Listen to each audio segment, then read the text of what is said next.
lé o ọ̀gá iléèwé alákọ̀ọ́bẹ̀rẹ̀ lu àga ìjókòó àwọn akẹ́kọ̀ọ́ tà ní gbàǹjo. ọ̀dọ̀ àwọn aláṣẹ àjọ kan tó ń gbógun ti ìwà jìbìtì láàrin ìlú Kano State Public Complaints and Anti-Corruption Commission ní ọ̀gá iléèwé alákọ̀ọ́bẹ̀rẹ̀ àwọn àkàndá kan tí wọ́n ń pè ní Gaida Makada Special Primary School tó wà lágbègbè Kumbosto níjọba ìbílẹ̀ Kumbusto nípínlẹ̀ Kano wà báyìí. ó ti ń ràn wọ́n lọ́wọ́ nínú ìwádìí tí wọ́n ń ṣe lórí àwọn ẹ̀sùn tó fi kàn pé ó lu àwọn àga ìjókòó àti tábìlì táwọn akẹ́kọ̀ọ́ iléèwé náà ń lò tà ní gbàǹjo fáwọn oníbàárà rẹ̀. Aláròyé gbọ́ pé ọjọ́ àbámẹ́ta sátidé ọjọ́ 21 oṣù kẹjọ ọdún yìí lọ́wọ́ àwọn òṣìṣẹ́ àjọ náà tẹ̀ lẹ́yìn táwọn aráàlú kan tó mọ̀ nípa ìwà ìbàjẹ́ tí ọ̀gá iléèwé náà hù lọ fi tó àwọn agbófinró létí.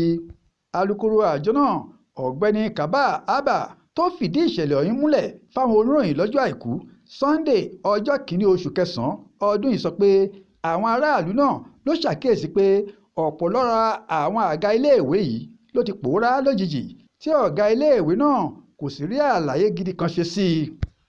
àtẹ̀jáde kan tán fi síta nípa ìṣẹ̀lẹ̀ ọ̀hún lọ báyìí pé lójú ẹsẹ̀ tá a ti gbọ́ nípa ìṣẹ̀lẹ̀ ọ̀hún láti bẹ̀rẹ̀ sí í ṣèwádìí nípa rẹ̀. àwọn aráàlú kan ló wá fọ̀rọ̀ ọ̀hún tó wa létí. a sì rí ẹ̀rí gidi pé lóòótọ́ ni ọwọ́ ọ̀gá àgbà iléèwé náà kò mọ́ rárá lórí báwọn àga ìjókòó àti tábìlì ìkọ̀wé táwọn akẹ́kọ̀ọ́ náà ń lò ṣe pòórá nínú iléèwé ọ̀hún. ó ní ojúṣe àti iṣẹ́ tíjọba ṣe dá àjọ náà sílẹ̀ ni pé kó máa dẹ́kun ìwà àbàjẹ́ láàrin ìlú. ní èyí tá a máa rí i pé àwọn ọ̀bàyéjẹ́ ẹ̀dá náà kò lọ láì jìyà.